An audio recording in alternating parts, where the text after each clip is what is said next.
what happened. After 3 years of hesitation, President Donald Trump has finally pulled back the curtain on his so-called deal of the century between Palestinians and Israelis. This comes in the midst of the third Israeli election in a year, Trump's Senate impeachment trial, and the start of the 2020 U.S. presidential election. While the details of the 80-page peace plan need to be examined carefully, the general outline is clear: support for long-standing Israeli positions, including Israeli control of an undivided Jerusalem, the retention of all Israeli settlements in the West Bank, and the inclusion of the Jordan Valley into Israel.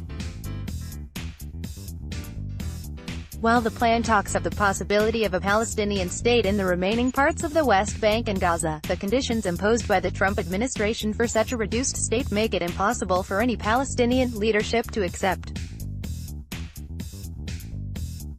Indeed, the Palestinians were not consulted about the plan, and they have already made it clear in very strong terms that it is a non-starter from their perspective.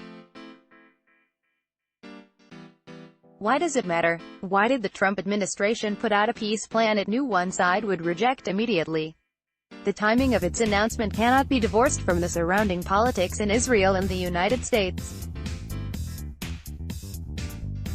With Israeli Prime Minister Benjamin Netanyahu facing indictment and fighting for his political life, the U.S.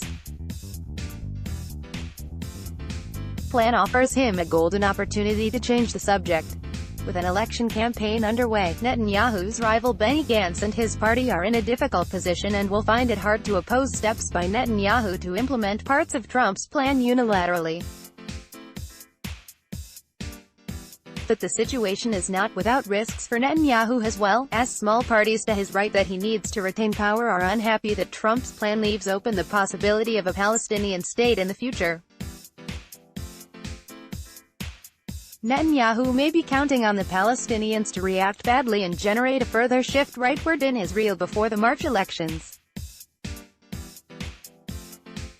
In the United States, the plan also offers Trump the opportunity to change the subject from his impeachment trial. Further unconditional support for Israel could also benefit Trump with Christian evangelical voters in the election later this year. What are the implications for the future? The implications for peace between Israelis and Palestinians are quite severe. If Israel now moves to extend its sovereignty unilaterally over the Jordan Valley and other parts of the West Bank, the last fleeting hopes for a two-state solution will finally be extinguished. Annexation would mark a point of no return. It is inconceivable that any future political configuration in Israel would undo it, and it is equally inconceivable that Palestinian society would ever accept it. Thus, Israelis and Palestinians would be locked into conflict for the foreseeable future.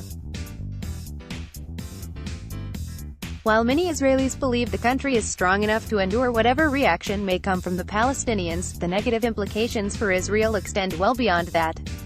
The lack of hope for peace will be corrosive for Israel's international relations with Europe, with the Arab world, and eventually with the United States and the American Jewish community. Israel cannot indefinitely dominate and disenfranchise a population of several million Palestinians in the West Bank and Gaza without undermining its standing globally and eroding its democratic system at home. How this will play out over the coming years is uncertain, but the risks for Israel's future as a Jewish and democratic state are great. For the Palestinians, the implications are also grave. We can expect the Palestinian leadership to lobby the international community for support, but this won't change the situation on the ground. The Palestinian Authority, PA, may sever security coordination with Israel, but this will only cause Israel's security forces to become more active themselves in the West Bank, further undermining the PA weak standing. The final demise of the two-state solution could also fatally damage the political legitimacy of the current Palestinian leadership, which built its pursuit of Palestinian national aspirations around the concept of a negotiated outcome with Israel. Whichever new Palestinian leadership eventually emerges, it will likely be far less inclined to embrace the idea of peace than the current leadership. Let's block ads.